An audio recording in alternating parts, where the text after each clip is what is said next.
Hello, good morning. This is Lisbeth, ang medtech niyong Lipenya.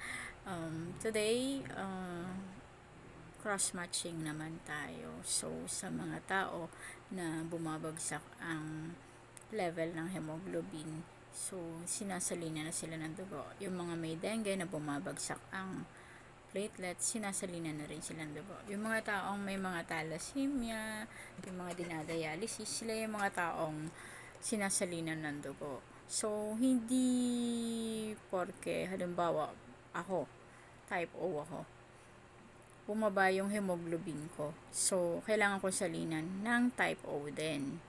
Walang pwedeng isalin sa akin kasi kahit na universal donor ang O, ang type O individual ay type O lang ang tinatanggap. So, sa A specific, yun ang isasalin sa'yo. Pero kung talagang extreme emergency, pwede kang salina ng O. Pero dadaan ito sa cross-matching procedure. Ang B, pwedeng B lang and O. A, B, lahat pwede niyang tanggapin kasi universal recipient siya. So, pag ano lang talaga extreme emergency na ginagamit ang O. Sa ano naman, minsan meron tayong magkaparehas naman yung blood type, tapos incompatible, ibig sabihin, hindi pwedeng isalin yung blood. May mga doctors na nagpapawash ng O cells, yon minsan nagko-compatible yon, pero bihira ang gumagawa nun. Iba-iba ang gamit ng mga blood. So, may mga blood components tayo.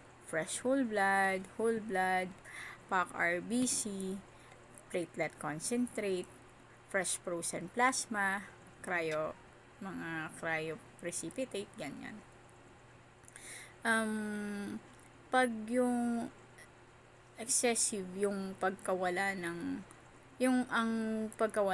dugo, talagang sobra-sobra, fresh whole blood. Sa mga babies na kailangan salinan, kailangan fresh whole blood. So, fresh siya yung parang newly extracted blood. Whole blood na siya pag tumagal na siya siguro ng mga 2 hanggang sa ma-expire. Whole blood na yung tawag doon. Ang modified whole blood, may tinanggal ng component doon. Pwedeng platelet, pwedeng plasma, yon. Ang platelet tumatagal lang sa fresh whole blood ng 3 to 5 days. So, kaya mahirap humanap ng platelet. Yun yung isinasalin sa mga dengue patient na mabababa ang platelet. Ang fresh frozen plasma kaya isinasalin sa mga dengue patient para mapigilan yung pagbi-bleed. Yun yung fresh frozen plasma kasi may mga fibrinogen pa yon. Hindi lahat ng individual ay tumatanggap kung ano yung blood type niya. Meron tayong tinatawag ng incompatible na cross-matching. Pag ganon, minsan nagde-decide na ang doctor kung tuturukan ka na lang ba ng pampastable ng hemoglobin or pampataas ng level ng hemoglobin. May ibibigay na gamot or may itinuturok. So, yun po. Sa lahat po ng may mga tao kasi na pag pinabili mo, sabihin, bakit ganon? Hindi maisalin, ang mahal-mahal ng dugo, ganyan, ganyan, ganyan. So, hindi namin po kasalanan yun. Ang mga blood banks po ay may mga rules and regulation din. Sila naman yung nagpapalit. Pero kung talagang ang pasyente minsan may tinatawag na autoimmune disease, hindi na siya tumatanggap. Laging incompatible halos ang pag nagko-cross-match ka. So, yung kanila na lang attending physician ang nagdidesisyon kung sasalinan pa ba or hindi na, kung ano. So, may mga rules kasi ang mga blood bank na hindi mo na siya pwedeng i-refund. Kasi nga naman, pag lumabas na siya ng refer, at yung may certain time kasi na hindi mo na siya talaga, hindi nagiging stable na yung ng blood, yung temp. At saka, mahirap kasi siya i-travel. So, ang pinaka mo na lang, maipagbili din ng hospital or ng laboratory yung blood na binili mo para lang hindi ka na magalit. Or mabawi nyo lang yung ibinili nyo. Kaso kung wala na talaga, yung iba dinodonate na lang eh. Pero kung talagang aabutin ng expiry ay di sorry po, hindi po na namin kasalanan yun kung bakit hindi nag-compatible sa pasyente nyo. So, wala rin kami kasing magawa kung halimbawa ang daming pinabili tas lahat incompatible kasi nga yung pasyente ay may autoimmune disease.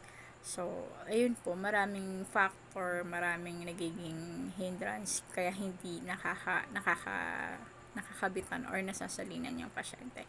Kaya wag kayo sa aming magagalit sa mga medtech na kung bakit hindi naiisalin kasi wala rin naman kaming kasalanan kung talagang incompatible ang blood. So, yun po, pakiintindi na lang po ng bawat sinasabi namin or ano. Kasi kahit kami nanghihinayang din kami sa mga blood na hindi naiisalin. Yun po, meron din nga pong mga yung late reaction na compatible naman pero nagkakaroon ng delayed reaction na nagkakaroon ng mahirap huminga, ganun ano.